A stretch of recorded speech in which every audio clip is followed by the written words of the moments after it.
Hi, my name is Desiree from White Wolf. Today we're going to talk about how to read a photo. So, how to use your gifts also. And yeah, let's begin.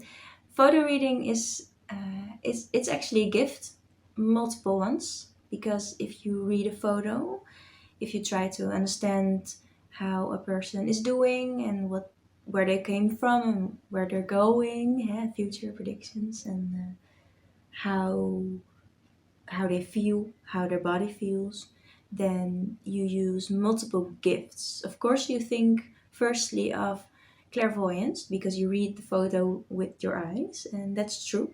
But while you're reading, you can also get a lot of other experiences in your own body and mind. For example, if you start reading a photo and you suddenly get a headache, that's feeling, but it is from the photo, so it's their headache, or someone tries to give them a headache, or they are in an environment where everybody has a headache.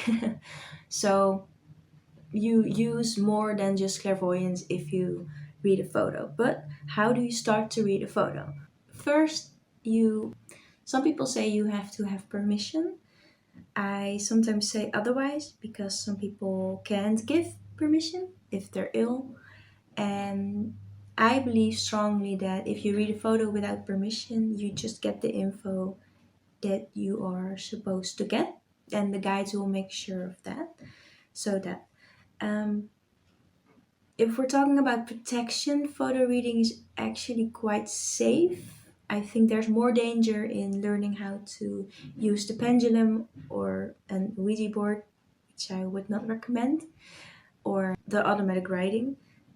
They say that chances of possession are bigger. But with photo reading, it's just reading a photo, you tune in, and then when you're done, you put the photo away, and then it's good. But how do you start then? Actually, it's so simple that I don't know how to explain. You just take a photo.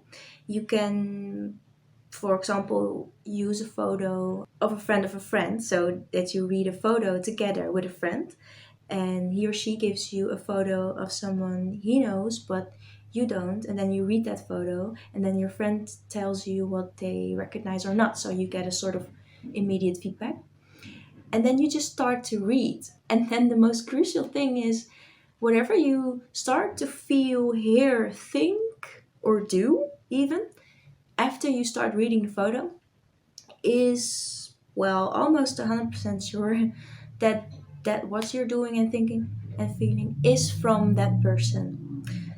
So even if you start to read the photo and then after a few minutes you think, oh, I need to go to the bathroom, hold on. You were reading a photo, you didn't have to go before, or you didn't register that. So what is that with going to the bathroom? Is there a hint for you about that person you're reading? Does he or she have multiple bladder infections in a year, or something else with going to the toilet? Nervous person, anxiety issues could all be. So even those things are things you read, and everyone experiences things differently. For me, when I look at a photo and I see the photo as sort of getting blurry, even though it wasn't a few seconds ago, I know that the person is using like substances or alcohol. But I also know that other people, when they see that, it doesn't mean that at all. But it, for example, means that they need glasses or they have a headache. And then you can ask yourself questions, why do they have a headache? So, how to start photo reading is barely with asking protection. If you really want that, just ask your guide, could you please make sure this is safe? That's mostly enough. And then just whatever you think, see, hear, do, uh, have an itch somewhere, that's all from the photo and from the person. And then the next step is, what does it mean? But it's such a good first step if you even register a lot. You register the itch, you register that you want to go to the bathroom, you register that the photo is going blurry, and then you can ask yourself why. Is it because of this? Is it because of this? And then your body will answer as well.